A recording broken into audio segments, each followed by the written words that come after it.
وصحبه المصطفى وعلى آله المجتبى. أشهد أن لا إله إلا الله وحده لا شريك له، وأشهد أن سيدنا محمدا عبده ورسوله. اللهم صل على سيدنا محمد في الأولين، وصل على سيدنا محمد في الآخرين، وصل على سيدنا محمد في الملأ الأعلى إلى يوم الدين، وصل على سيدنا محمد في كل وقت وحين. اللهم عليك توكلنا وإليك أنبنا وإليك المصير. اللهم صل على سيدنا محمد وعلى آل محمد وعلى أصحاب محمد ومن تبعهم بإحسان إلى يوم الدين. أما بعد. Muslimin muslimat yang Allah yang dimuliakan sekalian. Syukur kita kepada Allah Subhanahu wa taala masih dibuang dan kesempatan untuk menyambung kuliah Tuhan buat kali yang keempat.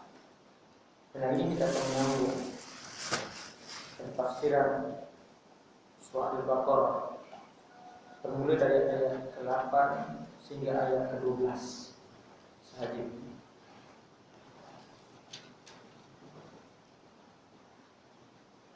أعوذ بالله من الشيطان الرجيم. أعوذ بالله من الشيطان الرجيم.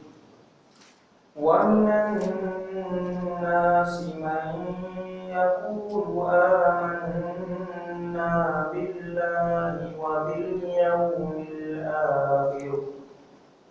ومن الناس من يقول آمنا بالله وباليوم الآخر وما هم بمؤمنين.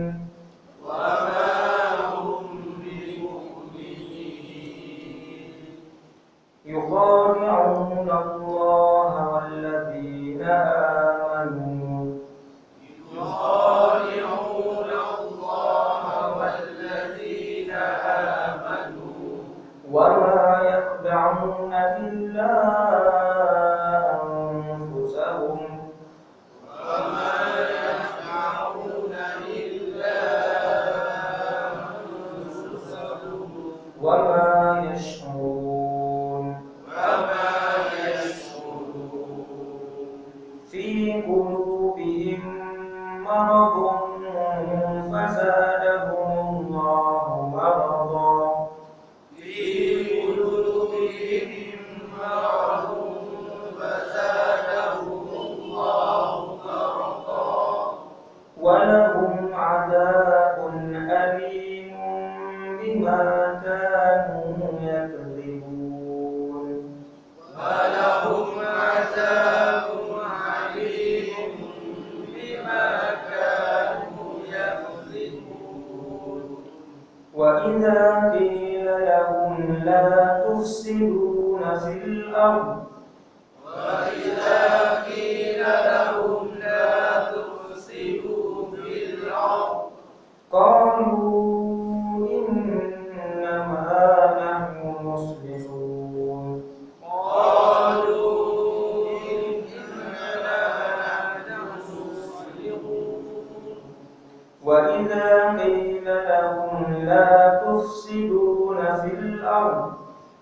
وإذا قيل لهم لا تفسدوا في الأرض قالوا إنما نحن مصلحون. قالوا إنما نحن مصلحون. ألا إنهم هم المفسدون ولكن لا يشعرون.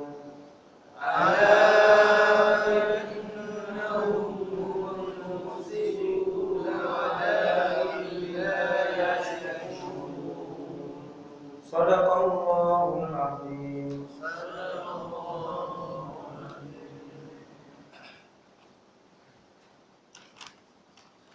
Aku berlindung daripada syaitan yang direjam. Dan di antara sebagian manusia ada mereka yang berkata, kami beriman kepada Allah dan hari akhirat. Dan tidaklah mereka itu beriman sebenarnya. Dan mereka membuat tipu daya kepada Allah dan juga orang-orang yang beriman. Dan tidaklah tipu daya mereka itu melainkan menimpa ke atas diri mereka sendiri, tapi mereka tidak menyadarinya. Dan di dalam hati mereka itu ada sejenis penyakit, dan Allah Ta'ala timpakan penyakit kepada mereka dalam keadaan ditambah-tambah penyakit itu. Dan sesungguhnya bagi mereka azab yang sangat pedih di atas apa yang telah mereka dustakan. Dan apabila dikatakan kepada mereka, jangan lakukan kerosakan di atas muka bumi ini, lalu mereka menjawab, sesungguhnya kami orang-orang yang berbuat kebaikan. Padahal tidakkah sesungguhnya mereka itu telah melakukan kerosakan di atas muka bumi, tetapi mereka tidak menyadarinya. Jadi muslimin muslimat untuk Allah Subhanahu wa taala sekalian. Ayat yang kita bacakan seterusnya itu ayat yang ke-8 hingga ke-12 dan sebenarnya sampai ke-20. Saya tidak pernah sampai 20 supaya tidak jadi panjang dan sebagainya. Jadi tuan-tuan yang Allah sekalian, sebagaimana kita sebut yang Allah Ta'ala ceritakan dalam surah Al-Baqarah itu bermula daripada selepas Alif Lam Mim, zalikal kitabu la raiba fihi hudan lil muttaqin, sampai kepada ayat ini. Allah Ta'ala menceritakan 3 golongan.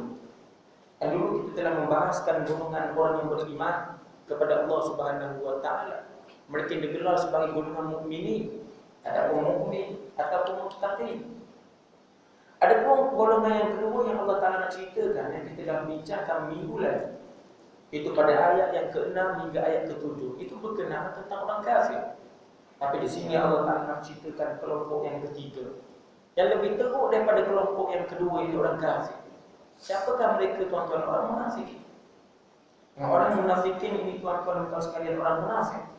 Mereka menyembunyikan kekufuran mereka, dan mereka itu kafir sebenarnya, tetapi perbuatan zahir mereka itu adalah beriman kepada Allah dan hari kiamat. Walau mereka jauh sekali untuk beriman kepada Allah dan juga hari kiamat. Dan orang kafir tuan-tuan Allah sekalian, orang munafik, ataupun ayat pertama yang kita bacakan, yang kita tafsirkan, ayat yang ke-8. Bila Allah Ta'ala sebut sebahagian manusia, berarti Allah Ta'ala tidak kata semuanya. Bukan semua sekali Allah Ta'ala cerita ni manusia yang mereka mengaku beriman kepada Allah, beriman kepada hari kiamat, tapi sebenarnya mereka tak beriman. Bukan Allah Ta'ala maksudkan semua. Karena itu Allah Ta'ala menyebut wa minan nas, sebahagian manusia. Dan kelompok manusia tersebut tadi ada 3. Dan diceritakan orang beriman, dan diceritakan siapa orang kafir. Maka selain daripada kelompok ini ada sebahagian mereka. Ada sebahagian daripada orang beriman, sebahagian daripada orang kafir. Kata Allah Ta'ala, mereka ini menjadi kelompok yang ketiga, iaitu mereka lah golongan munafikin yang menzahirkan keimanan mereka, tapi mereka menyembunyikan kekufuran. Yang mereka ini tuan-tuan yang Allah sekalian, yang Allah Ta'ala dedahkan, ceritakan, dan demikian termaktub dalam kitab-kitab sirah. Siapa golongan munafikin sebenarnya? Ia diasaskan oleh Abdullah bin Ubay. Ini bapa munafikin. Kalau kita tahu berkenaan sejarah, bila mana Nabi SAW masuk ke bumi Madinah, berjaya dalam peristiwa hijrah. Demikian orang beriman melalui dalam peristiwa hijrah. Dan Nabi SAW terakhir sampai. Sebelum Nabi SAW sampai tuan-tuan, Abdullah bin Ubay ini antara orang yang berpengaruh di bumi Madinah ketika itu. Bahkan tuan-tuan minta Allah sekalian, kelompok Abdullah bin Ubay ini lebih dikagumi, lebih dimasyhuri berbanding kelompok Yahudi. Di Madinah ketika itu tuan-tuan ada 2 kelompok. Yang pertama ialah kelompok Arab, ini Arab Madinah. Dan yang kedua ialah kelompok Yahudi, Laknatun. Jadi 2 kelompok ini ada di situ pada zaman sebelum Nabi SAW tiba. Lalu tuan-tuan minta Allah sekalian, Abdullah bin Ubay, dia adalah kelompok yang lahir di tengah-tengah, di tengah orang Arab Madinah, di tengah orang Arab Yahudi, yang kini naik. Dia menjadi orang yang menjadi orang kebanggaan ketika itu. Sehingga mereka sepakat tuan-tuan orang Arab Madinah dan juga sebagai Yahudi untuk melantik Abdullah bin Ubay bin Salul. Bin Salul ni tuan-tuan bukan nama datuk dia. Kita ramai kali ustaz, Abdullah bin Ubay bin Salul. Salul itu datuk dia, salah. Salul itu nama ibu. Abdullah bin Ubay bin Salul. Dalam bahasa Arab, tuan-tuan, dia ada kaedah kita nak binkan kepada mak kita. Nak binkan. Maka tuan-tuan dan sekalian, kalau tuan-tuan buka kitab Arab ataupun dalam hadis Nabi, bila cerita siapa Abdullah bin Ubay bin Salul, siapa? Yang pertama tuan-tuan, Abdullah bin Ubay. Maka bin tak ada alif depan, tak ada alif. Tak ada alif kalau tuan-tuan buka dalam kitab sirah ataupun dalam kitab hadis ataupun dalam kitab Arab. Melainkan kita Arab moden dah banyak dah bercampur. Walau tradisi di tuan-tuan, bila tak ada alif, bin tu bernun berarti dia bermaksud anak kepada seorang lelaki. Anak lelaki kepada seorang lelaki. Tapi tuan-tuan, bila ada alif, maka ia adalah anak lelaki kepada seorang perempuan. Maka demikian Abdullah bin Ubay ibn Salul. Tapi kita panggil dia, kita hasafkan alif tadi, kita panggil Ibn bin Salul. Walau namanya Abdullah bin Ubay ibn Salul. Salul itu nama ibu. Ini sekadar pencerahan supaya kita tak keliru. Salul itu siapa? Maka Salul itu nama ibu. Ketika kita nak bilang nama saya sebagai contoh Ubaidillah bin Dirama dalam bahasa Arab bin, maka nak beri kepada mak saya pula jadi Ibnu Khadijah. Di Ibnu alif itu melambangkan lelaki, perempuan, ibu. Maka itu tentang Abdullah bin Ubay bin Salul. Maka tuan-tuan, orang nak lantik dia jadi ketua Madinah ketika itu. Perdana Menteri lah kita kata. Nak lantik ni sepakat. Tiba-tiba tuan-tuan Rasulullah SAW masuk. Sampai ingat Rasulullah tak beri kesan. Tiba-tiba tuan-tuan, bila Rasulullah sampai di bumi Madinah, orang mula beralih kepada Rasulullah. Mula. Bahkan makin hari, makin ramai orang belum Islam di tangan Rasulullah. Maka membuatkan Abdullah bin Ubay jadi marah. Jadi bengar, jadi berka tuan-tuan. Bayangkan selama ini dia yang menjadi pengaruh yang begitu hebat. Hampir-hampir dia nak jadi presiden tuan-tuan. Bayangkan. Tiba-tiba jawatan tadi diberikan kepada orang lain yang masuk dalam mesyuarat. Namun tak percaya. Tiba-tiba tuan bayangkan. Kena reject pula tuan-tuan. Oh, ayat kita boleh rasa macam mana perasaan orang ketika itu. Maka demikianlah wujud mulanya sifat munafik dalam diri Abdullah bin Ubay bin Salul. Dia nak membenci Rasulullah tak boleh. Dia nak benci Rasulullah SAW tidak boleh. Kerana Rasulullah cukup besar pengaruhnya. Maka apa yang dia boleh buat tuan-tuan untuk dapatkan pengaruh, nak kekalkan pengaruh dia, buat hormat, buat oleh-oleh hormat kepada Rasulullah SAW dan ikut bersama Rasulullah SAW. Dan pembesar ataupun orang yang hebat ataupun orang yang kuat dalam mengasaskan munafik ini bukan Abdullah bin Ubay bin Salul saja. Ada juga di antara mereka itu Mu'tad bin Qusay dan juga yang bernama Wajid bin Qais. Tuan-tuan tak tahu sekarang Mu'tad bin Qais ni ataupun Mu'tad bin Qusay ni, dia antara bapa munafikin juga. Tapi yang mengasaskan Abdullah bin Ubay. Dia tuan-tuan tak tahu sekalian, lihat. Bila mana orang Islam dah makin hebat, Islam dah makin tersebar, dah makin kuat, dah mula menguasai perdagangan, Yahudi pun kalah ketika itu. Maka Mu'tad tadi tuan-tuan tak tahu sekalian, bin Qusay ni, melihat bagaimana orang Islam yang makin bertambah ni beri kesan kepada kelompok ni yang makin berkurang. Demikian bila tengok masjid, itu Masjid Quba, masjid pertama yang dibina oleh Nabi SAW sampai di Madinah, ini sebelum Masjid Nabawi, Masjid Quba. Maka bila tengok Masjid Quba ni, subhanallah, makin ramai orang datang. Dengar pula seruang azan tu, panas telinganya. Seruang yang dilakukan Bilal yang hitam. Tuan-tuan jadi panas telinga ni. Dengar Allahu Akbar, Allahu Akbar. Tuan-tuan panas telinga ni, bayangkan. Selama tak pernah berkumandang, tiba-tiba berkumandang. Maka membuatkan Mu'tad bin Qusay ini tuan-tuan tak usah jadi gelap. Hati pada kehebatan Masjid Quba orang Islam ketika itu. Lalu apa yang dirancangkan tuan-tuan? Diberbakat dengan kuat munafik antara Abdullah bin Ubay dan Wajid bin Qais. Diberbakat untuk bina satu masjid. Dan masjid itu tuan-tuan tujuan dia untuk memecah belah kaum Islam. Coba bayangkan kalau masjid dibina banyak pada satu tempat, apa yang memecah belahkan kumpulan orang Islam. Oh jadi ustaz ni orang kurang dah tengok. Ustaz ni asas 100 orang datang kuliah ustaz.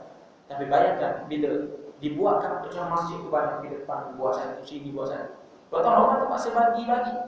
Mungkin orang yang belum tepi masjid tu surau tu betul-betul dia pergi surau yang dekat sekali. Dia tak nak kata dia. Ya, maka bila orang ke masjid ni makin kuat.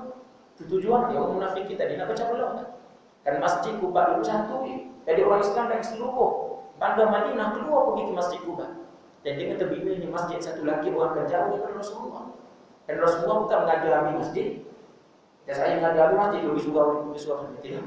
Rasulullah mengajar setempat di Masjid Quba sebelum di Masjid Nabawi. Maka lihat tuan-tuan mereka jadi hati mereka berjadah di masjid. Lalu tuan-tuan mereka jumpa izin minta izin Rasulullah dulu. Dan Rasulullah dah jadi secara rasmi pemimpin Perdana Menteri Presiden Madinah setelah tiba di bumi Madinah.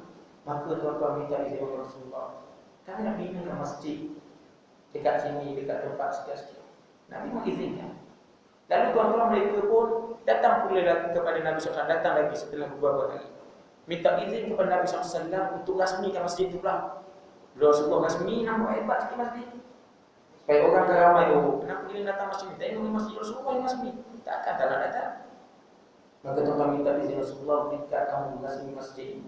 Lalu tuan-tuan tak boleh sekalian, Rasulullah SAW ketika itu nak keluar bermusafir. Maka Rasulullah kata tak boleh sekalian. Kalau nak suruh aku rasmi nanti, bila aku balik nanti. Bila aku balik daripada bermusafiran, baru aku akan rasmi masjid yang kamu buat. Tuan-tuan, tiba-tiba tuan-tuan sebelum Nabi SAW sempat untuk merasmikan masjid, Allah Ta'ala turunkan ayat Al-Quran. Saya takut tak ingat maka saya membaca ni. Ayat berkenaan surah At-Taubah diturunkan. Berkenaan sifat orang munafikin Allah dedahkan. Bila Allah Ta'ala sebut وَالَّذِينَ اتَّخَذُوا مَسْجِدًا ضِرَارًا وَكُفْرًا وَتَفْرِيقًا. Ini bila mana orang-orang munafikin ini mereka membina masjid, tujuan dia apa? Untuk beri mudarat kepada orang Islam dan untuk mereka menjadikan kelompok kafir itu lebih ramai dan untuk mereka memecah belahkan persatuan umat Islam. Nah, ayat dia panjang, saya baca pendek supaya tidak panjang kuliah kita. Tidak sampai 12 ni. Jadi tuan-tuan tak sekalian, kemudian apa yang Allah Ta'ala sebut ayat yang seterusnya? Tuan-tuan boleh cek ayat ni. Surah At-Taubah ayat 107 hingga 108. Ayat 107 hingga cerita ni sampai 110.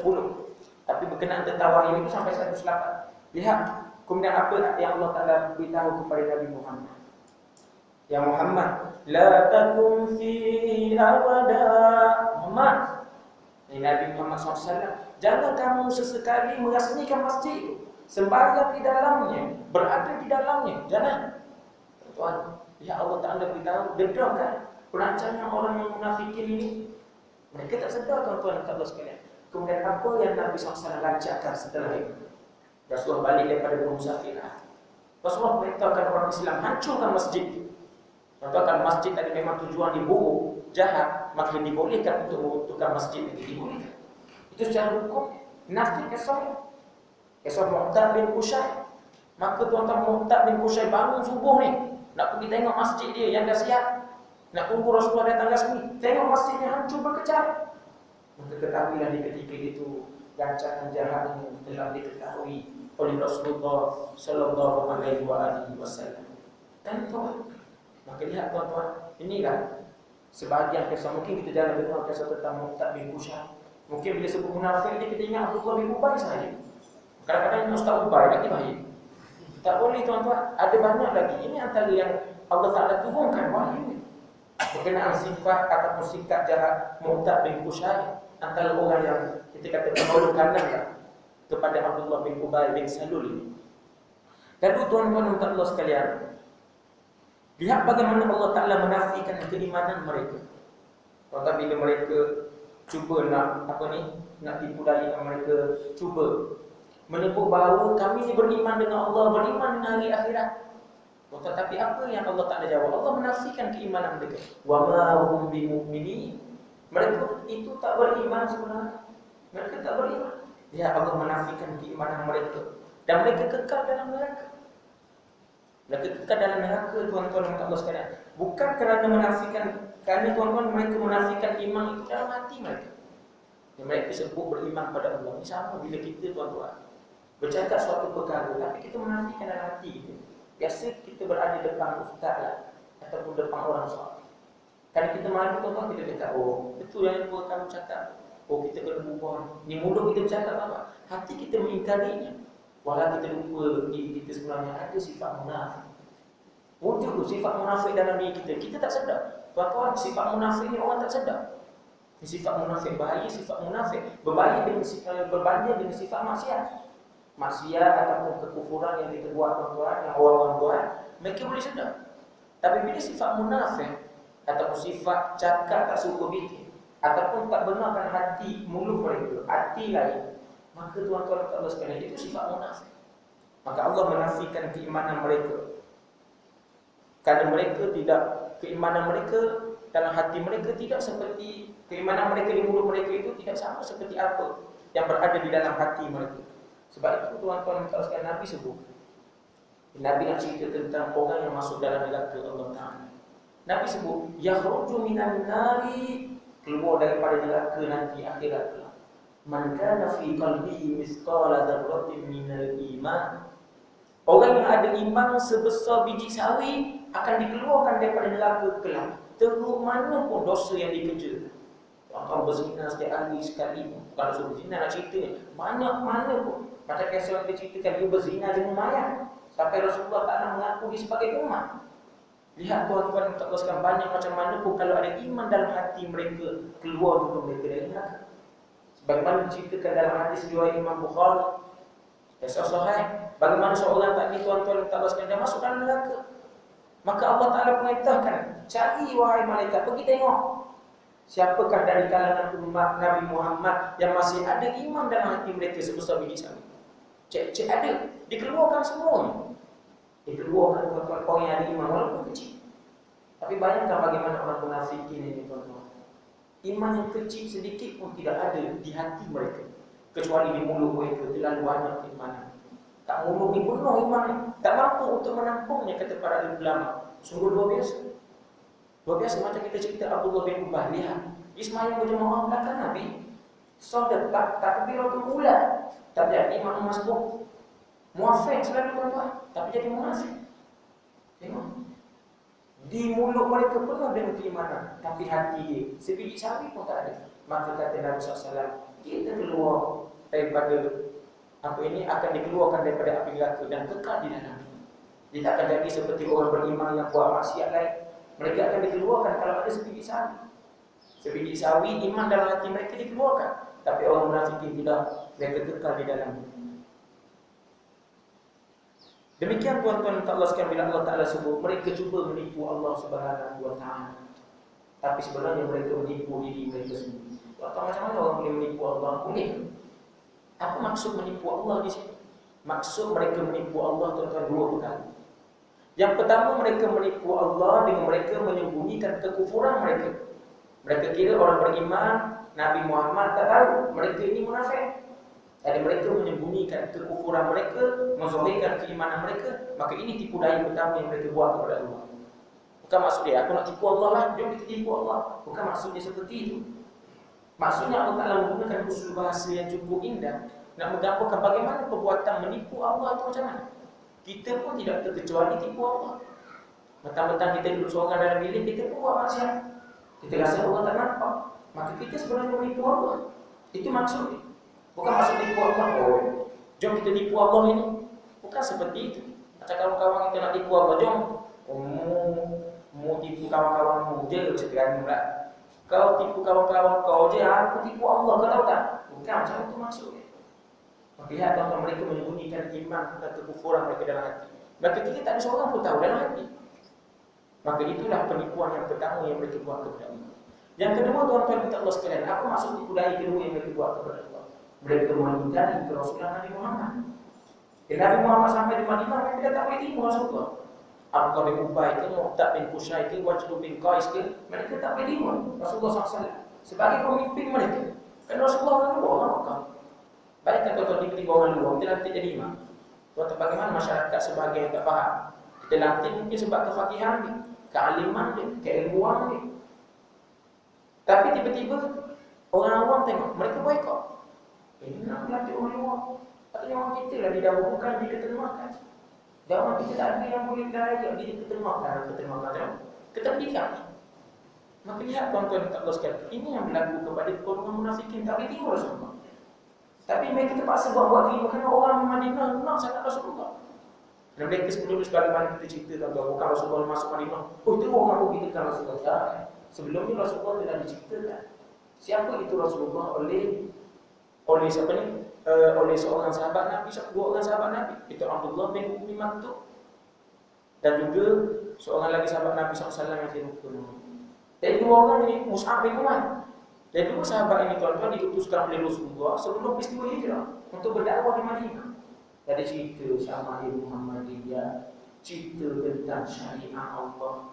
Mereka jadi menari nak tahu Allah hebatnya syariat Allah. Allah hebatnya Rasulullah. Nak jumpa ni bila ni? Bila boleh jumpa Rasulullah? Nak jumpa Rasulullah. Sebab itu bila Rasulullah datang semua jadi tertawa dan dia rasa hebat, rasa agung pada diri Rasulullah SAW. Mula datang memeluk agama Islam. Bila kau tak cerita, "Idza jaa nasrullahi wal fath wa ra'aitan nasa yadkhuluna fi dinillah." Itu masuk dalam agama Allah macam mana? Afwaja, berbondong-bondong. Berbondong-bondong tuan-tuan. Maksud al-fath di sini kemenangan. Dua kemenangan tuan-tuan. Bukan kemenangan yang dimaksudkan di sini Fathu Makkah semata-mata. Kemenangan di sini bila berjalannya peristiwa hijrah. Termasuk kemenangan Rasulullah SAW dalam surah Idza Jaa Nasrullah. Maka lihat tuan-tuan dan Allah sekalian. Maka inilah tipu daya yang mereka lakukan kepada Allah Subhanahu wa taala, itu menyembunyikan kekufuran mereka dan mereka menolak kenabian Nabi Muhammad sallallahu alaihi wasallam. Sebab itu tuan-tuan, sifat munafikin ini dia dulu. Ayat itu dari sifat munafikin sebelum kita cerita ciri-ciri dia. Sifat munafikin yang kedua tuan-tuan untuk sekalian, apa dia? Yang pertama, mereka sembunyikan kekufuran, itu jelas. Yang kedua tuan-tuan, mereka tolak kebenaran. Kalau kita pun sama tolak kebenaran, berarti ada sifat munafik dalam diri kita. Berbanding dengan sifat munafik yang Allah Ta'ala ceritakan, Salasu ayatul munafik, ataupun ayatul munafik salas. Tanda orang munafik ini ada tiga. Kata Rasulullah hadis yang lain sebut 4. Arba'un man kunna fihi wajada munafiqan fi qalbihi. Itu 4 ciri yang orang ada sifat munafik dalam diri dia. Yang pertama Nabi SAW sebut, idza haddatha kadzaba. Bila mereka bercakap mereka berdusta. Wa idza wa'ada akhlafa. Bila mereka berjanji mereka memungkirinya. Wa idza tumina khana. Bila mereka diberi amanah mereka khianat. Ini sifat orang munafik tuan-tuan dan Allah. Demikian Nabi tambah dalam hadis yang lain. Yang keempat, bila mereka bergaduh, idza khasama fajara, mereka akan melampaui batas. Kita bergaduh dengan orang kita melebihi hak yang ditetapkan dalam Islam 3 hari. Ataupun bergaduh tanpa alasan yang munasabah, putuskan silaturahim. Maka tuan-tuan tak tahu sekalian, maka ada sifat munafik itu dalam diri kita. Bahkan banyak lagi tuan-tuan sifat munafik yang ulama korek daripada hadis-hadis yang begitu banyak. Bukan 4 ni, cuma 4 ni yang paling masyhur berkenaan sifat munafik. Kalau terhimpun 4 ni tuan-tuan, ketahui dah dia munafik. Kalau dia kata beriman kepada Allah, sama seperti ayat mengaku beriman kepada Allah, beriman hari akhirat, tapi sebenarnya tuan-tuan sekalian, jauh hati mereka itu daripada iman kepada Allah dan juga hari akhirat. Kemudian Allah Ta'ala menyebut tuan-tuan dan Allah sekalian berkenaan tentang penyakit hati mereka. Apa? Dalam diri mereka itu ada penyakit. Ada penyakit hati.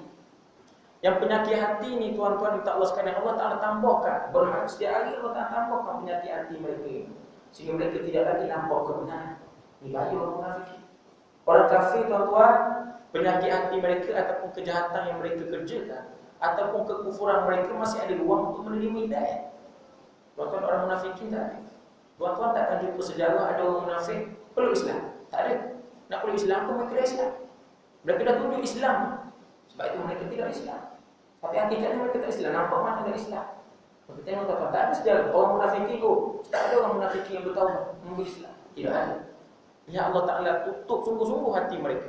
Macam kita cerita minggu lalu berkenaan orang kafir yang Allah Ta'ala tutup sungguh-sungguh hati mereka. Demikian juga orang munafikin.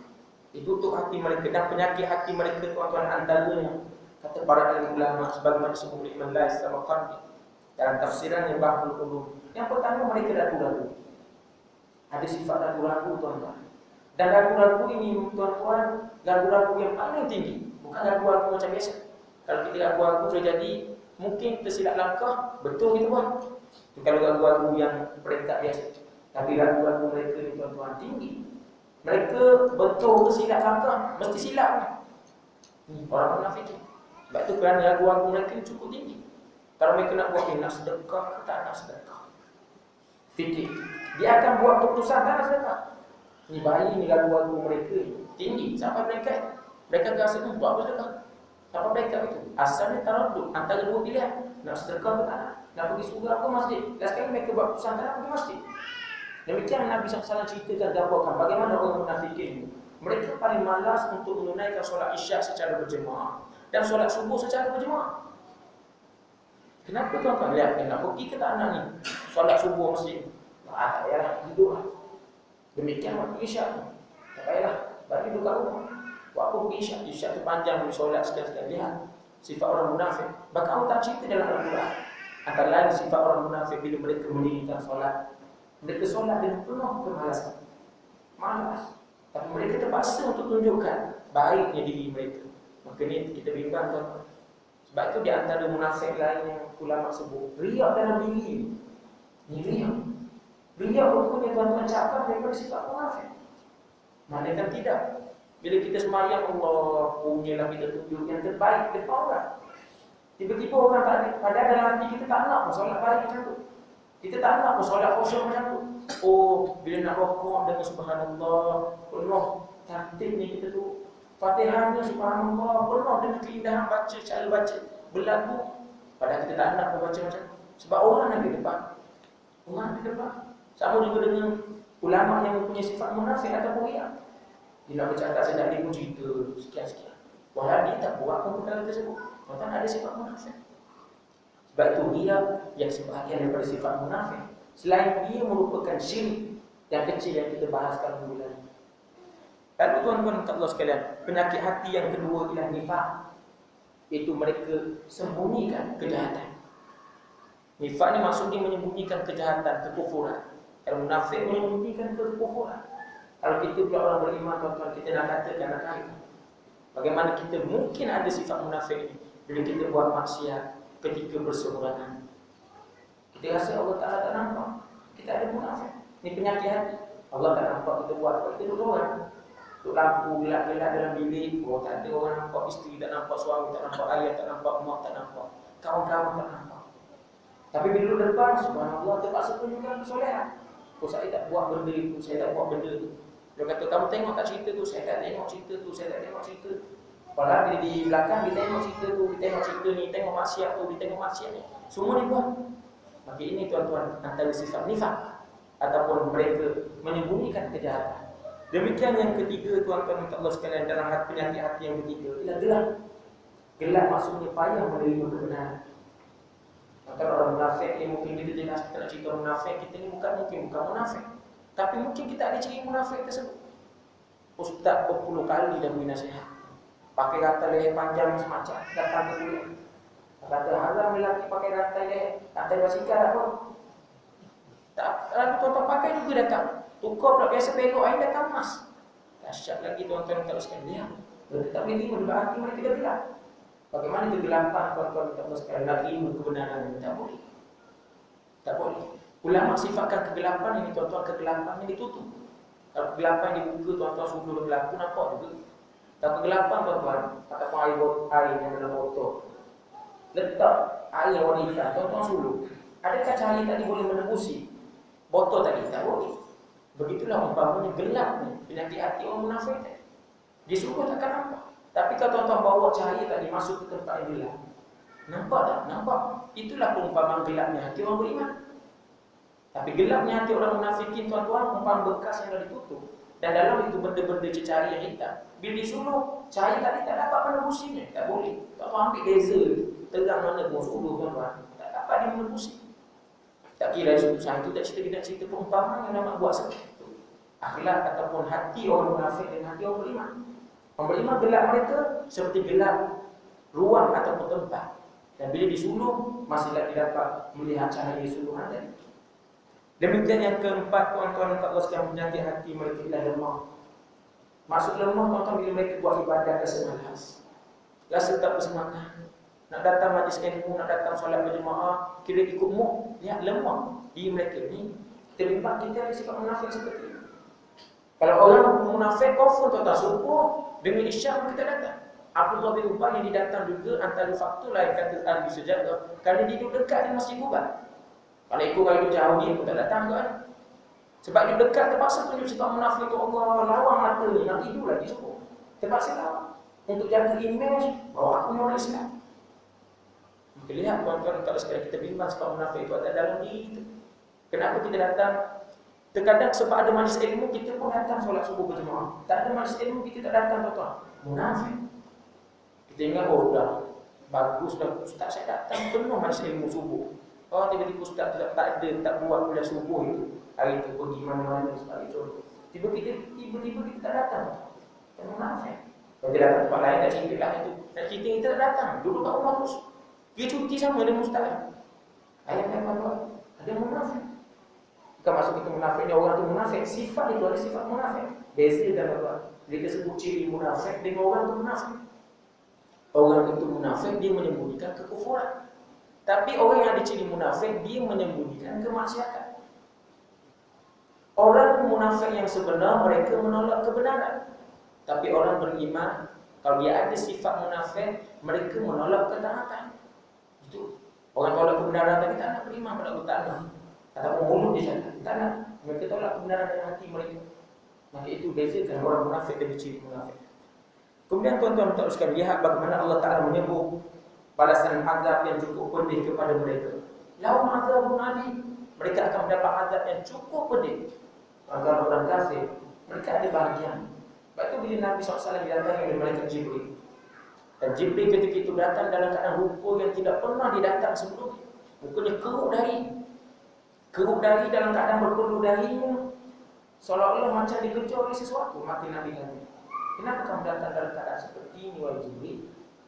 Dan waktu yang kamu datang tak pernah ayat kamu datang. Dia datang asal.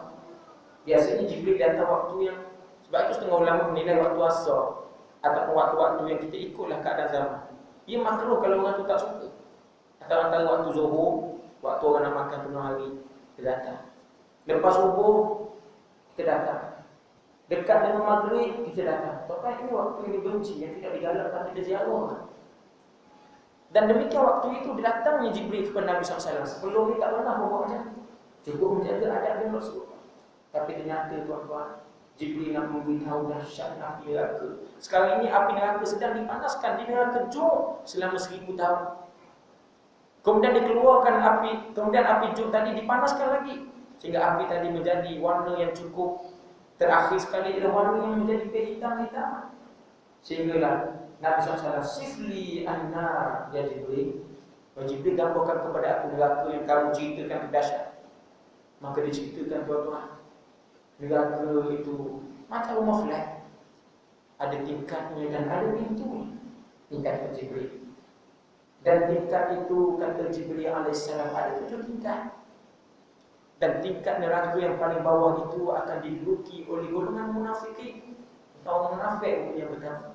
Sebab itu sesuai Allah Ta'ala sebut, mereka ini akan berada di jurang api neraka yang paling dalam. Ini orang munafik. Tapi orang kafir tuan-tuan, permulaan neraka mereka adalah tingkat yang keempat. Saya cerita satu persatu. Orang kafir, permulaan neraka mereka adalah tingkat keempat. Syaitan iblis pun tak duduk neraka yang paling bawah sekali. Bayangkan. Tentang orang munafik ini. Syaitan, dia menjelaskan kekufuran daripada Allah. Dia menzahirkan. Orang tahu, oh syaitan. Tu orang ikut semacam. Nak cerita. Tapi orang munafikin tuan-tuan disembunyikan kekufuran. Lihat bagaimana azab disebut dahsyat. Neraka yang mantap, terpanggil bawah sekali. Itu kesudahannya. Syaitan, orang kafir tak dapat kedudukan seperti itu. Naik sikit, neraka keempat. Tapi dia lihat bagaimana itu. Dan yang kedua, orang majusi dan seterusnya.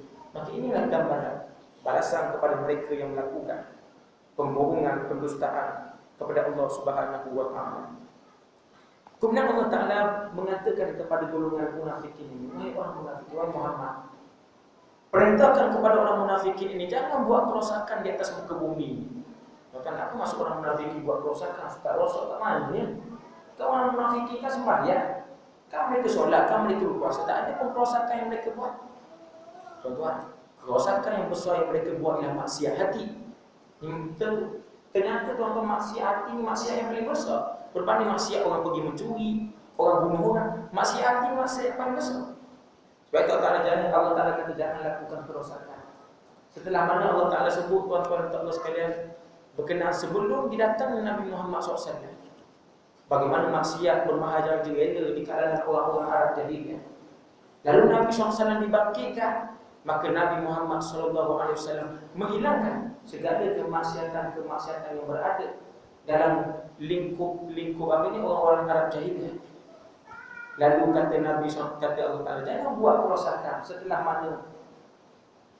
Setelah mana Nabi SAW melakukan perubahan ataupun islah, Nabi dah buat perubahan, yang dah tak ada dah kerosakan, kemaksiatan. Tiba-tiba orang munafikin dimulakan balik kejahatan ni tuan-tuan dan sekalian di Madinah. Setelah Islam berkembang dan bertampuk dengan begitu hebat, tiba-tiba mereka rosakkan kembali bumi Madinah ini, bumi yang telah dihiasi dengan kebaikan tadi dengan kemaksiatan yang mereka kerjakan, itu maksiat hati tadi. Maka Allah Ta'ala kata jangan buat kerosakan, kerana kerosakan yang mereka buat itu adalah berbentuk kemaksiatan kepada Allah Subhanahu wa Ta'ala. Dan di antara perkara yang sangat berbahaya tuan-tuan dan Allah sekalian, bila seorang itu ditahu benda itu maksiat, lalu tuan-tuan dia tidak sedar ketika dia melakukan maksiat, lalu dia pun mati, maka ini perkara yang paling bahaya tuan-tuan dan sekalian. Siapa mereka itu? Orang munafik. Orang munafik kalau ditahu benda ini maksiat, tapi lihat ketika mereka melakukan maksiat, mereka tak sedar mereka buat maksiat. Mereka buat pembohongan kepada Allah, mereka tak sedar. Kenapa Allah sebut wahum la yashkurun, mereka tak sedar. Kemudian bila mereka mati, tuan-tuan, baru mereka sedar. Ya, orang munafik baik, kesudahan seperti itu. Dan di antara pengajaran ayat yang kita bacakan ini tuan-tuan dan Allah sekalian, yang pertama, menyembunyikan kekufuran sudah azab. Bagaimana orang yang menyembunyikan kebenaran pun, atau orang sembunyikan kekufuran, azab di dahsyat. Bagaimana pula ulama-ulama, pemerintah-pemerintah yang benar, sahabat-sahabat yang baik, mereka menyembunyikan kebenaran daripada kita. Bagaimana pula? Pasti azabnya jauh lebih berat. Demikian yang kedua tuan-tuan dan Allah sekalian, hindarilah sifat munafik. Kerana itulah lambang keimanan, sebagaimana kita sebut hadis Nabi SAW. Kemudian yang ketiga, sucikanlah diri dari segala macam penyakit hati.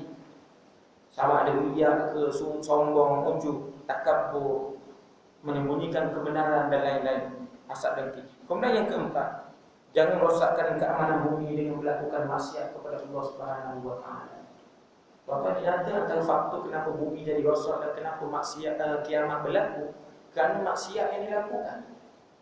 Bapak lihat bagaimana bumi akan menjadi aman bila mana maksiat tidak ada di negara tersebut, di bumi tersebut. Tak akan ada. Lihat sepanjang Nabi SAW memerintah Madinah, tuan-tuan, Nabi tak pernah melihat maksiat yang banyak. Wanita-wanita tak ada yang tak tutup aurat. Pemimpin-pemimpin, gubernur-gubernur yang dilantik oleh Rasulullah, tidak ada yang berlaku zalim, tak ada seorang. Tapi tuan-tuan lihat bagaimana kesudahan tanpa pemerintahan Rasulullah SAW sepanjang hidup dia. Tak ada pun tuan-tuan berlaku bencana di bumi, di tempat tinggal Rasulullah SAW, tak ada. Maka sebab itu maksiat hati tuan-tuan, dia memberi keamanan kepada sebuah negara. Kemudian yang terakhir, Allah Ta'ala mengetahui baik sesuatu yang tersembunyi maupun yang terang, yang jelas. Maka itu tuan-tuan dan sekalian berkenaan tentang tafsiran ayat yang ke-8 hingga ayat yang ke-12. Wallahu a'lam.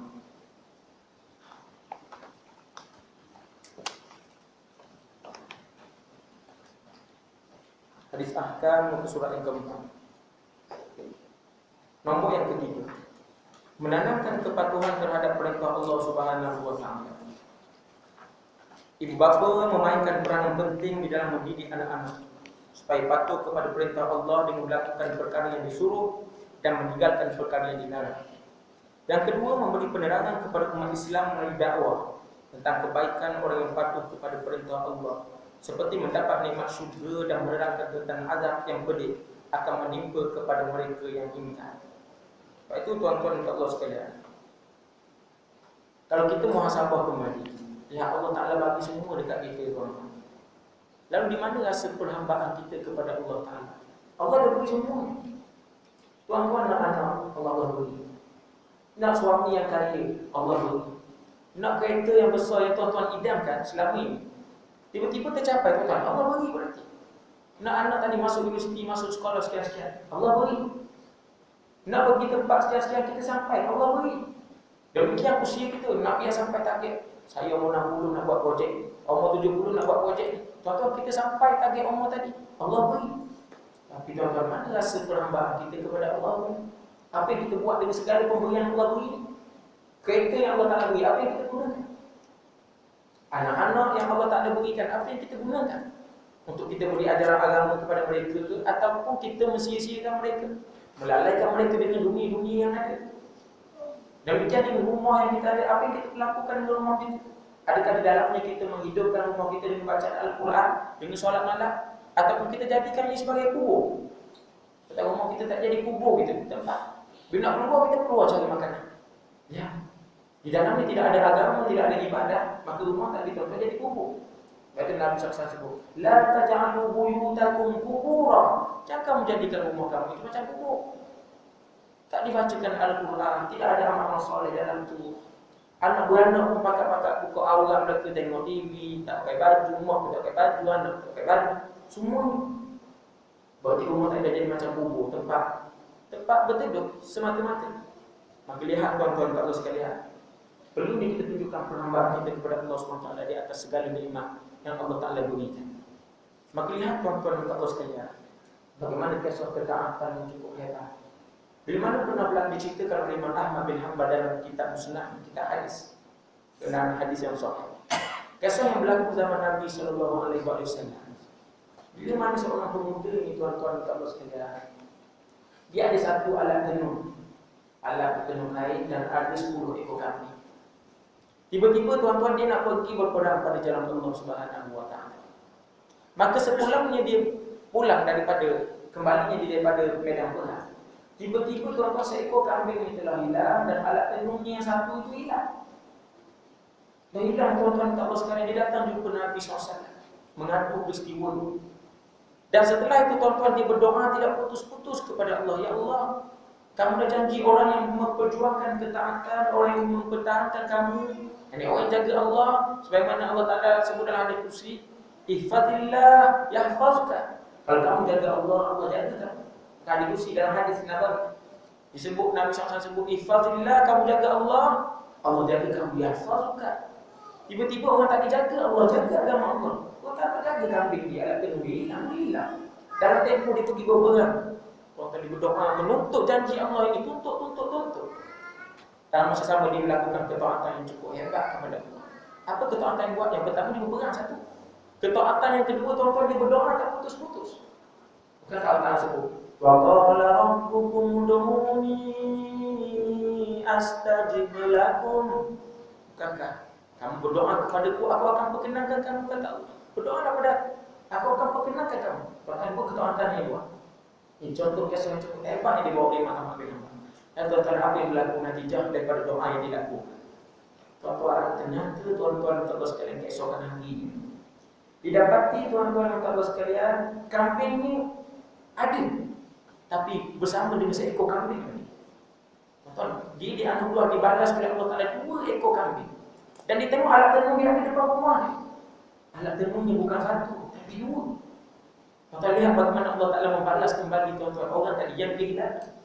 Dia mungkin kita boleh fikir lagi, ustaz menjadi orang tu pinjam.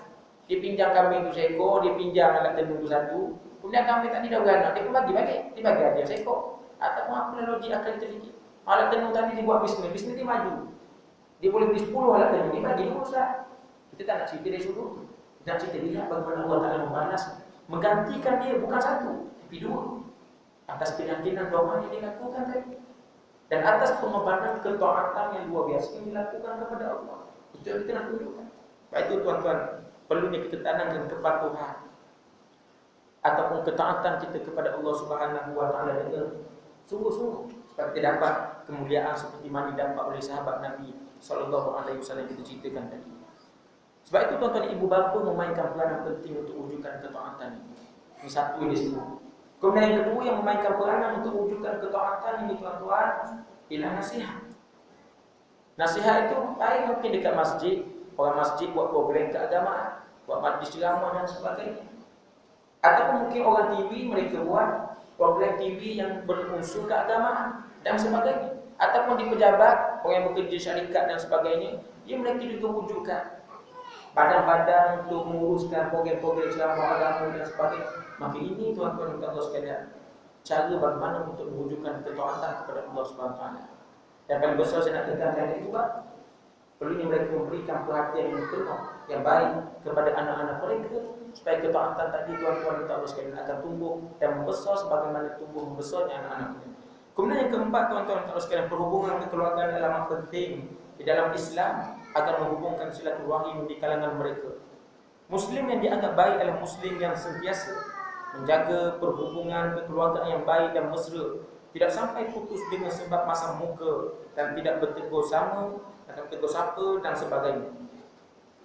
Islam amat menggalakkan umatnya supaya menghubungkan silaturahim di antara satu sama lain, seperti firman Allah Subhanahu Wa Taala, wattaqullaha allazi tasaaluna bihi wal arham, yang bertakwalah kepada Allah dengan menggunakan namanya, dan takutlah kepada Allah dan sentiasalah meminta kepadanya, meminta di antara satu sama lain dan peliharalah hubungan silaturahim.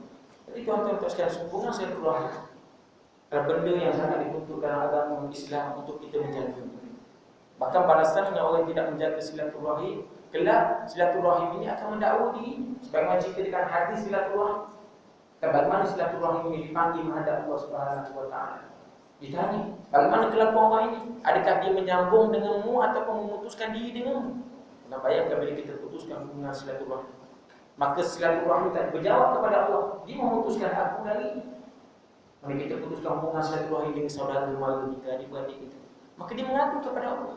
Berarti silaturahim itu adalah suatu benda yang menempel bila kita berjumpa sahabat kita. Maka ia adalah suatu benda yang menempel antara teman-teman kita tu, dialog kita dengan dia. Itulah silaturahim. Untuk kita faham, sebagaimana ceritakan dalam hadis. Demikian bila seorang adik-beradik ataupun saudara mara, jadi bila dia bertemu dan di antara pertemuan dia itu adalah silaturahim, maka tiba-tiba dia putus tuan-tuan berbalik, maka orang tadi membawa masing-masing bahagiannya, berarti sudah tidak ada lagi silaturahim. Lihat bagaimana kisah yang kita pernah ceritakan, yang kisah yang pasal telaga perigi Zamzam dengan perigi Barhu. Bila orang tadi berada dalam perigi Barhu, tuan-tuan, cabang dari api neraka, ternyata kerana dia pernah dia tidak menjaga hubungan dengan kakaknya, tak siaga kakaknya, tak ambil tahu perihal kesusahan kakaknya, lalu apa yang Allah Ta'ala lakukan kepada dia, tuan-tuan? Dia masuk dalam api neraka. Dahsyatnya hubungan silaturahim. Demikian kisah yang kita ceritakan, yang seorang tadi, tuan-tuan, diputuskan hubungan silaturahim kerana gara-gara nak minta izin buah apple ini dengan tuan. Dan dia berjalan satu hari itu ke kebun, ke taman. Tiba-tiba dia tengok ada buah jatuh. Mereka lapor, tuan-tuan. Lalu sebagai sahabat ini makan. Makan lalu dimakan oleh sahabat yang kedua. Maka tuan-tuan, sehinggalah mereka tersedut, kita makan buah orang ni. Lalu tuan-tuan, sahabat yang pertama kata, kita kena cari tuan dia. Kita kena cari tuan dia untuk kita minta izin dan dia halalkan apa yang telah kita makan. Lalu kata yang pertama ni, aku tak nak pergi. Cukuplah kita bertaubat kepada Allah dengan harapan Allah Ta'ala terima taubat kita. Kenapa kita nak susah payah kita cari dia pula? Makan sikit je kan. Kita bertaubatlah kepada Allah. Tak nak apa. Walhal mereka dahulu mereka dah berjanji tidak akan putus persahabatan apa pun musibah yang mereka. Tiba-tiba hari itu dipendekkan cerita, tuan-tuan dan sekalian. Mereka berpisah. Kenapa, tuan-tuan? Seorang nak pergi minta halal, seorang lagi kata tak payah kita bertaubat. Dan mereka nekat untuk putuskan persahabatan. Baik, kamu pergi seorang. Aku tak nak ikut kamu. Pergi di, tuan-tuan dan sekalian. Padahal sahabat yang nak minta sahabat ini, tuan-tuan dan sekalian, dia lah mempunyai kebun itu. Dia memiliki kebun itu, tapi dia sengaja, tuan-tuan, nak uji, nak lihat benarkah apa janji kita selama ini. Ternyata, tuan-tuan dan sekalian, kerana sebab itu diputuskan persahabatan. Padahal patutnya nasihat dan sungguh-sungguh. Janganlah kerana kemaksiatan kecil yang kita buat lalu kita pisahkan persahabatan, sehingga kita lupa manfaatnya pada masa hadapan. Jadi dia akan termakan juga nasihat kita. Tapi tak, kerana dia ni suka mengumpat sikit je, akhirnya kita putuskan terus persahabatan kita dengan dia. Kalau kita rasa kita dah tak mampu beri kebaikan apa-apa dekat dia, maka inilah perkara yang sungguh bahaya dengan hubungan silaturahim ataupun kekeluargaan. Di sini tekankan tentang hubungan kekeluargaan, segmen itu yang dua-dua. Kemudian pengajaran daripada hadis ini tuan-tuan dan Allah sekalian. Yang pertama, mensyirikkan Allah berarti tidak mengesakan Allah dan ia merupakan dosa yang besar dan tidak akan diampunkan oleh Allah Subhanahu wa taala. Kemudian pengajaran hadis yang kedua, untuk masuk syurga seseorang hendaklah melakukan solat, mengeluarkan zakat, menghubungkan tali kekeluargaan ataupun silaturahim dan tidak mensyirikkan Allah Subhanahu wa taala. Kemudian terakhir, mematuhi perintah Allah adalah wajib dan menghindarkan sesekali ia menghindarkan seseorang itu daripada masuk ke dalam neraka Allah Subhanahu wa taala. Wallahu a'lam. Muka surat yang kelima, Risalatut Tauhid. Pengertian akal. Akal adalah satu sifat yang dijadikan oleh Tuhan pada manusia sehingga membezakan antara manusia dan juga haiwan.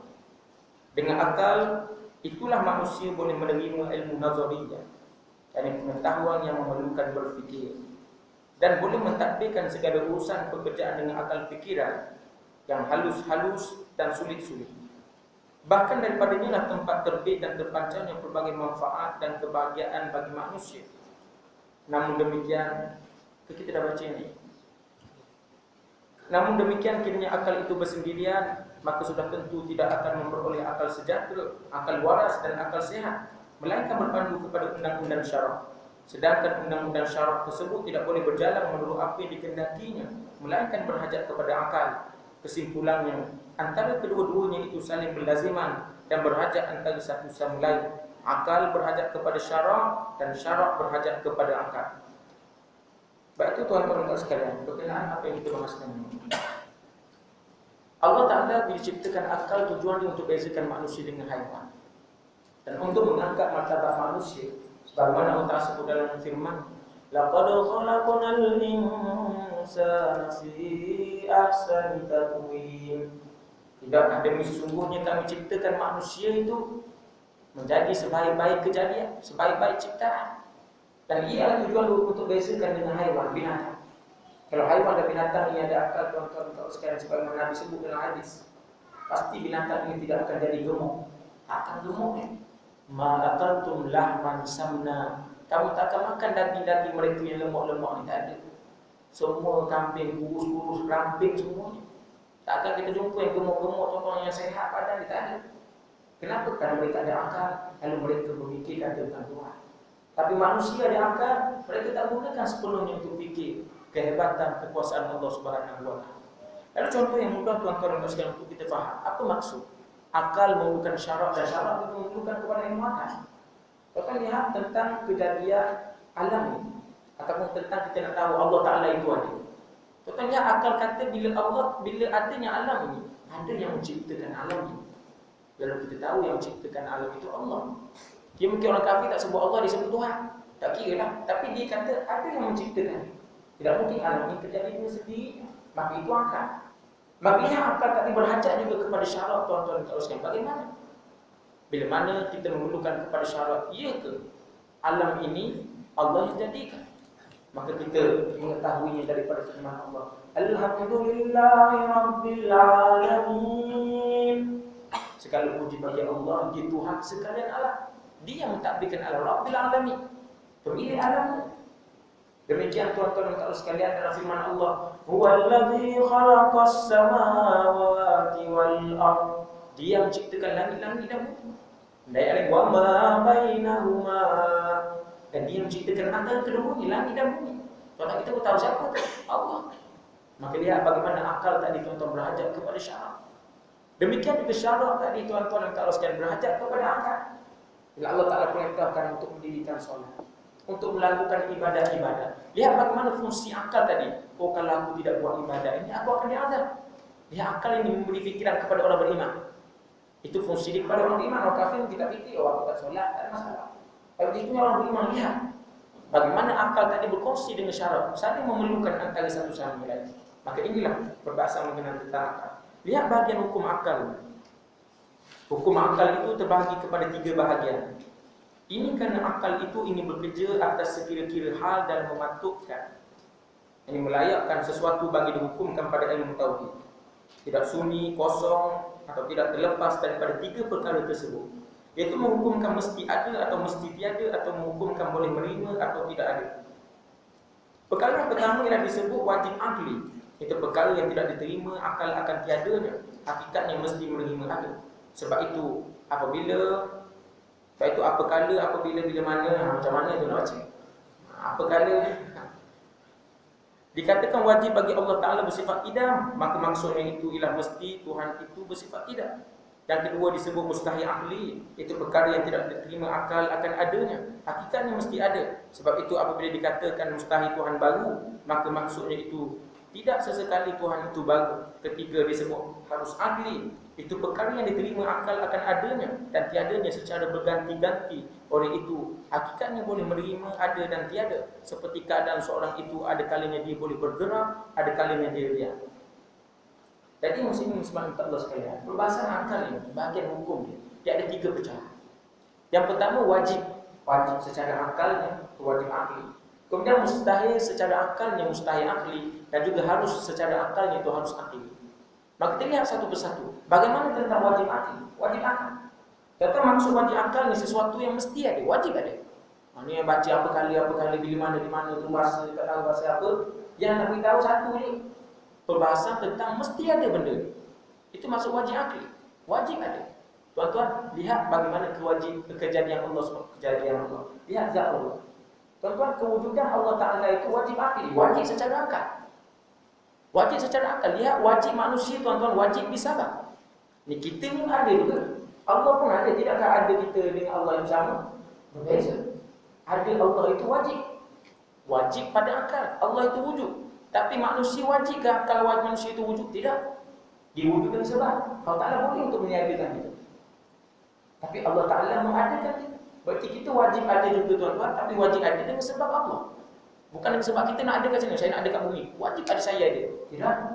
Wajibnya kita ada di sini, tuan-tuan, tidak disebabkan kehendak Allah, iradatillah. Maka itu kita kena faham. Tengok wajib akal. Itu perkara wajib akal mengatakan bahawa sesuatu yang wajib ada. Itu tentang Allah Subhanahu wa Ta'ala. Demikian tentang sifat Allah. Maka dikaitkan, kan tujuan untuk belajar yang bahasa akal ni untuk dikaitkan dengan zat Allah, sifat Allah. Lalu tuan-tuan lihat sifat Allah qidam, berdiri dengan sendirinya, tidak bergantung kepada yang lain. Wajib pada akal mengatakan Allah Ta'ala tidak memerlukan pergantungan orang lain ataupun pergantungan siapa-siapa. Kalau dia mendakwa diri sebagai Tuhan, Allah Ta'ala berhajat kepadanya, tidak. Tapi manusia, tuan-tuan, dia bergantung kepada orang lain. Tuan-tuan tak boleh kata saya juga akan menghukumi, saya tak pernah bergantung pada seorang-seorang, siapa-siapa pun. Bohong. Tuan-tuan tak bergantung kepada orang. Tak bergantung kepada orang. Bayangkan tak bergantung kepada orang. Pergi stesen minyak. Pergi stesen minyak, tuan-tuan sekalian, lihat kita isi minyak ataupun orang masukkan minyak ataupun kita isi sendiri. Tuan-tuan, minyak tu asal dari mana? Demikian beras tu asal daripada mana? Siapa? Kalau kita tak nak bergantung kepada orang, saya beli beras, saya beli sendiri, saya tidak. Tuan-tuan, dia ingat kilang. Beras tu kalau bukan sebab ada pekerja-pekerja yang kutip pagi-pagi tu, jadi kilang dia. Tak. Maka lihat kaitannya tadi, tuan-tuan. Lihat rantai manusia. Semua berhajat kepada kebergantungan, benda-benda seperti ini. Tapi Allah tidak. Sebab itu wajib pada akal Allah Ta'ala bekerja dengan sendiri. Berdiri dengan sendirinya dan tidak bergantung kepada orang lain. Demikian kewujudan Allah Subhanahu wa Ta'ala. Demikian juga contoh yang ulama bawa mati.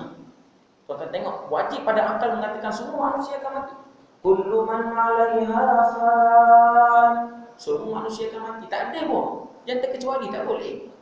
Tak ada pun tuan-tuan yang kafir kan makan hidup lama selamanya ke? Tak, mereka jawab, tak mati. Cuma mereka beza dengan orang beriman, mereka tak beriman ada kehidupan selepas mati.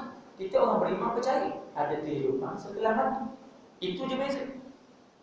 Pasal mati, tuan-tuan semua percaya adanya kematian. Etis tak etis, Cina tak Cina, Hindu tak Hindu, Buddha tak Buddha, Muslim tak Muslim, semua mengakui kematian itu ada. Siapa yang mengatakan? Akal. Bukan Allah kata. Bukan tunggu firman Allah. Orang Cina pun tunggu firman Allah juga. Oh, saya nak kata mati itu wajib pada semua manusia. Mana firman Allah? Dia pun tunjuk firman Buddha ni. Akal yang mengatakan semua manusia akan mati. Allah Ta'ala cuma memperingatkan semua manusia akan mati. Tapi mati kamu itu bukan mati macam kita faham. Mati habis macam, tapi mati kamu bermula kehidupan. Itu tujuan Allah Ta'ala ingatkan mati, supaya kita rebutkan peluang hidup ini untuk buat amal soleh. Itu dia tujuan. Tapi akal dah beritahu lama dah, manusia akan mati. Sebelum Al-Quran diturunkan tuan-tuan, Nabi Adam dah tahu dia akan mati. Dia akan mati tuan-tuan. Hawa dah tahu dia akan mati. Demikian semua-semua yang menjadi makhluk Allah dia tahu secara akal yang mereka akan mati. Kemudian yang kedua tuan-tuan disebut mustahil akli. Itu sesuatu yang mustahil untuk tiada. Lihat tuan-tuan dan puan sekalian, yang ulama bawakan kisah bumi. Mungkinkah bumi itu berada di atas? Tuan-tuan akal boleh fikir tak? Bumi ada di atas, tuan-tuan mustahil. Tak logik. Tak ada orang pun kata mungkin bumi berada di atas suatu hari nanti. Tuan-tuan tak ada yang bercakap nanti gila je. Tanya tamu-tamu orang hutan tu, mungkin dia akan jawab benda tu. Tapi orang yang waras, tuan-tuan, waras akal dia sama sekali tidak akan mengatakan, oh satu hari nanti dekat kiamat langit akan ada di bawah dan bumi akan berada di atas. Tak ada. Mereka tak boleh terima benda tu. Sebab itu tuan-tuan, mustahil akli ialah suatu perkara yang kita kata mustahil untuk tiada. Mustahil tuan-tuan sekalian. Mustahil ada benda ni. Secara akal kita fikir mustahil ada, bukan mustahil tiada. Mustahil ada ataupun mustahil berlaku. Mustahil tuan-tuan dan sekalian pada akal kita. Seorang dia boleh melahirkan anak melalui mulut. Tuan akal kata mustahil. Boleh berlaku, mungkin berlaku. Tuan-tuan, ia memang mungkin, betul. Tapi secara akal ni kita kata tak logik, tak boleh. Takkan mungkin orang melahirkan anak melalui mulut. Demikian dalam bab-bab yang lain akal mengatakan mustahil untuk berlaku ataupun ada. Demikian harus secara akal, itu perkara yang boleh terima akal. Akal kata mungkin ada, mungkin tak ada, boleh. Boleh jadi. Untuk Allah Ta'ala ciptakan binatang, keldai, lembu ada kaki 6. Mungkin boleh berlaku dan mungkin tidak berlaku. Itu perkara harus. Pada akal mengatakan perkara demikian. Jadi jangan kita keliru antara perbahasan dengan wajib akli, mustahil akli dan juga harus akli. Dan kita akan melihat perbahasan secara satu persatu berkenaan apa itu wajib akli, apa itu mustahil akli, dan apa itu wajib akli, mustahil akli, dan harus akli. Allahu a'lam.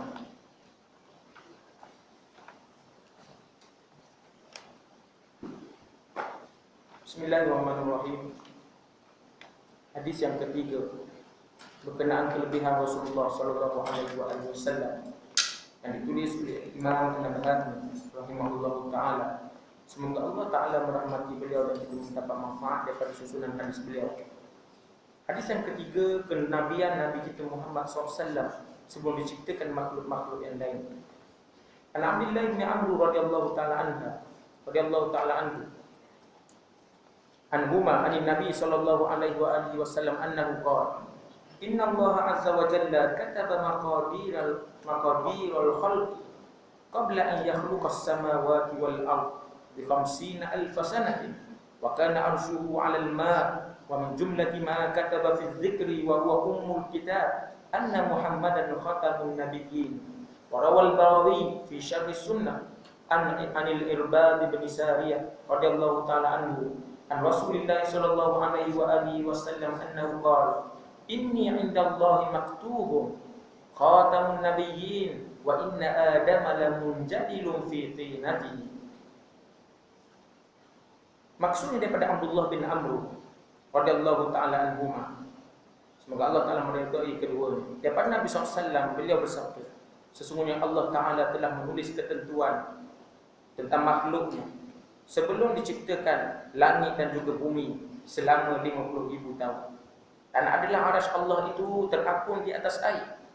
Dan daripada jumlah yang besar itu telah ditulis di dalam Al-Quranul Karim, sebagaimana ditulis sesungguhnya Nabi Muhammad itu penyudah kepada para Nabi alaihi wassalam.